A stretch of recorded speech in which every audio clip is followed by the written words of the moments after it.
Everyone, welcome back to my channel. So जो मेरी आज की वीडियो में उसमें आपके साथ शेयर करने वाली हूँ कि मैंने मेरे हस्बैंड ने मेरा पेयर कैसे अप्लाई किया था।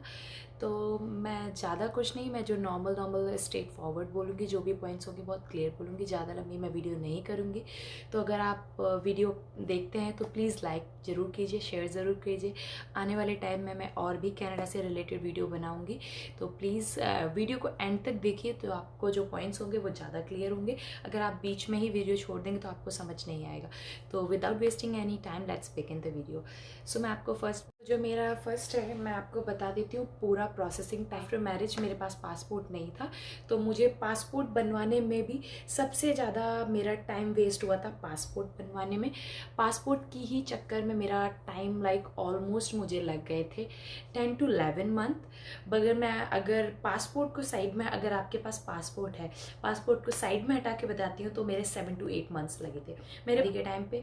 तो मेरा जो पासपोर्ट था, मैंने अपने इन लॉज के, जहाँ मेरे हस्बैंड का जो मेरे हस्बैंड के पासपोर्ट पे जो एड्रेस था, मैंने उसी एड्रेस से अप्लाई किया था। इसीलिए मेरा काफ़ी लेट हो गया। ये मैंडेटरी बिल्कुल नहीं होता है। अगर आप चाहें तो उस जगह से अप्लाई कर सकते हैं। ज़रूरी बिल्कुल भी नहीं है कि आपको हैव टू वहीं से अप्लाई करना है। आप चाहें तो अपने जहाँ रहते हैं वहाँ से भी अप्लाई। जो मैंने मिस्टेक की, आप प्लीज़ वो मिस्टेक मत कीजिए।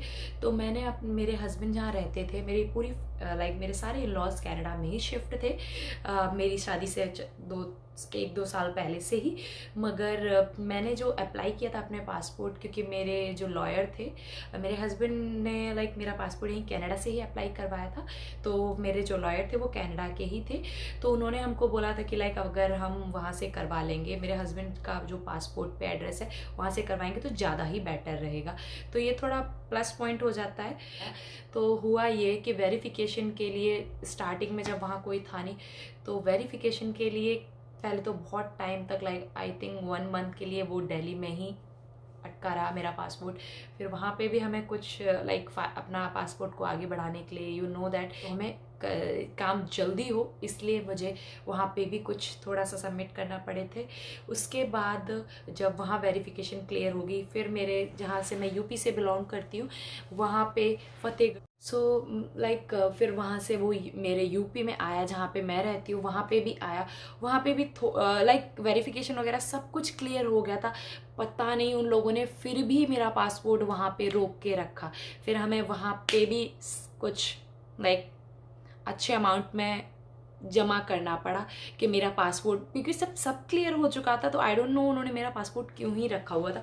फिर उसके बाद वहाँ से क्लियर हो गया, जब वो फाइनल हो गया उसके बाद मैंने जो भी मेरे हस्बैंड ने डॉक्यूमेंट मांगे हुए थे, क्योंकि आप सबसे ज़्यादा ज़रूरत होता है आपका मैरिज सर्टिफिकेट। आपने जहाँ से भी शादी की है वहाँ के तहसील में जाके अपना मैरिज सर्टिफिकेट, वहाँ पर आपको एक कार्ड की ज़रूरत पड़ेगी, अपनी शादी के कार्ड लेके जाइए, जो उनके पास आपके पास प्रूफ हो कि आपकी शादी हुई है, क्योंकि बहुत से आजकल फेक भी चल रहे हैं। सो उनके लिए आप एक अपना शादी का कार्ड ले जाइए, और जो भी आपकी शादी में आया हो, कोई भी आपका गेस्ट या रिलेटिव, उसको ले जाइए।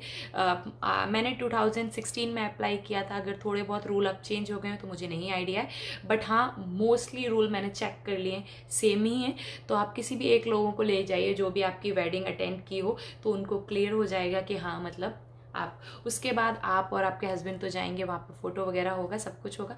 उसके बाद मेरे ये सब होने के बाद मैंने जो भी मेरे हस्बैंड ने डॉक्यूमेंट्स मांगे थे, मुझे डॉक्यूमेंट्स में अपने शादी के फ़ोटोज़, और जो हम लोग हनीमून पे गए थे उसके फ़ोटोज़, और हमारी जो थोड़ी बहुत बातचीत होती थी उसके स्क्रीनशॉट्स वगैरह, और आप कहीं गए हो घूमने, वहाँ पे आपने कुछ खाया पिया है, या आपकी वेडिंग के जितने भी बिल वगैरह हैं, आप जितना हो सके ये चीज़ माइंड में रख लीजिए। आपको सब अच्छे से रखना है, एंड आपको सारे एंड में जमा करने होते हैं जब आप के लिए बुलाएंगे जब आपको। तो आपको ये चीज़ें बहुत ध्यान से रखनी होती हैं। उस टाइम पे हमें तो पता ही था, तो इसलिए हमने बहुत अच्छे से रखा था। आप भी अच्छे से रखिए, तो इससे आपको ज़्यादा टाइम नहीं मिलेगा। एक बार अगर आपकी फ़ाइल उन लोगों ने रिजेक्ट कर दी, बहुत टाइम लग, वो बहुत ध्यान से एंड बहुत अच्छे से एक एक चीज़ देख के कीजिए। तो मेरे जितने भी ये फ़ोटोज़, ये जो भी मैंने जो भी डॉक्यूमेंट्स भेजे थे वो सारे डॉक्यूमेंट्स मैंने वाई मेल भेजे थे हस्बैंड को, स्कैन वगैरह कुछ करके नहीं भेजा था। सब कुछ मेरा, इवन माई फैमिली के जो भी मेरे फैमिली का कुछ चाहिए था उनको, सब मैंने बाय मेल भेजे थे अपने हस्बैंड को फेडेक्स के थ्रू। और उसके बाद ये सब भेजने के बाद मुझे आई थिंक 4 और 5 मंथ्स आई थिंक, इसके बाद मुझे मेरे लाइक जो लॉयर थे उनके पास मेल आया, सारे मेल मेरे लॉयर्स के पास था, फिर वो मुझे बता देते थे। तो उनके पास आए कि मेरी फ़ाइल में लाइक सब कुछ है, ठीक है। फिर मुझे मेरे मुझे इंटरव्यू वगैरह के लिए बुलाया गया, फिर मैंने इंटरव्यू वगैरह दिया, सब कुछ हो गया। फिर मुझे सब कुछ फाइनल होके कुछ टाइम बाद मुझे फिर जैसे उसके इंटरव्यू वगैरह फाइनल होने के बाद मुझे आई थिंक, मुझे नॉट एग्जैक्टली मुझे याद नहीं है कितने टाइम बाद मुझे, मेरी फ़ाइल में कोई भी प्रॉब्लम नहीं थी। हमने बहुत ही जैसे जैसे लॉयर ने बताया था, हमने सारे डॉक्यूमेंट्स एक एक करके चेक किए थे, सब कुछ ठीक से किया था और सब कुछ अच्छे से होना चाहिए, कुछ भी फेक नहीं होना चाहिए। तो इसलिए हमारे में कोई प्रॉब्लम नहीं आई। उसके बाद मुझे मेडिकल के लिए आई थिंक पहले पेपर्स आए हैं, पेपर्स पे मैंने साइन वगैरह, मेरे सब कुछ प्रॉपर साइन, मैंने आप एक एक पेपर अच्छे से चेक कर लीजिए कि आपने अच्छे से साइन वगैरह किए, कुछ आप मिस तो नहीं कर रहे हैं, क्योंकि ये चीज़ें बहुत मायने रखती हैं। एंड आप जब पासपोर्ट के लिए जो फ़ोटो आपको सेंड करने होते हैं अपनी एप्लीकेशन के साथ, वो फ़ोटोज़ बहुत ज़रूरी है कि आप अच्छे से कराइए। क्योंकि मेरे साथ ये प्रॉब्लम हो गई थी एक छोटी सी, कि जब मैंने अपना जो फ़ोटो भेजा था, बट उन्होंने लकीली मुझे वापस नहीं भेजा था। जब मैं कनाडा आ गई थी तब उन्होंने मुझसे एक बार दोबारा से मुझे फ़ोटोज़ लाइक पासपोर्ट फ़ोटो अपनी एप्लीकेशन के लिए, पीआर के लिए उन्होंने मुझसे दोबारा मुझे फ़ोटो भेज दिए थे। और मैंने दोबारा से यहाँ कनाडा आके फ़ोटोज़ खिंचा के, फिर उसके बाद पीआर पे जो मेरा आया था मैंने यहीं से खिंचा के भेजा हुआ है। तो जो मुझे पेपर आ गए थे कि मेरी फ़ाइल में मतलब सब कुछ कंप्लीट है, सब कुछ है, तो जो मुझे पेपर वापस आ गए थे, उन पेपर को मैंने सब कुछ करके, पेपर को एक एक पेपर को चेक करके, मेरे साथ में एक अंकल थे, उन्होंने मुझे बहुत हेल्प की थी। वो मेरे इन लॉज के किसी फ्रेंड के ही फ्रेंड थे, तो उन्होंने ही मुझे हेल्प किया था इस चीज़ में। उसके बाद मेरा भेजने के बाद लाइक मेल आई, मेल में मुझे मेडिकल के लिए बोला गया। तो मेडिकल होने के, मैंने मेडिकल कराया था लाइक मिडिल नवंबर में।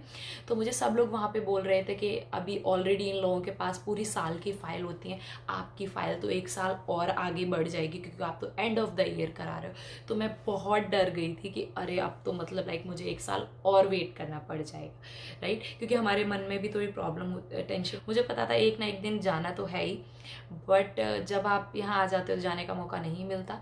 तो मैं चिल थी, बस होना चाहिए। फिर उसके बाद मेरा मेडिकल हो गया, सब कुछ अच्छा हो गया। फिर मेडिकल होते ही मुझे आई थिंक विद इन 1 और 2 वीक मुझे मेल आई थी कि लाइक कॉल आई था या मेल आई थी, मैं श्योर नहीं हूँ, कि मुझे अपने पासपोर्ट जमा करना है।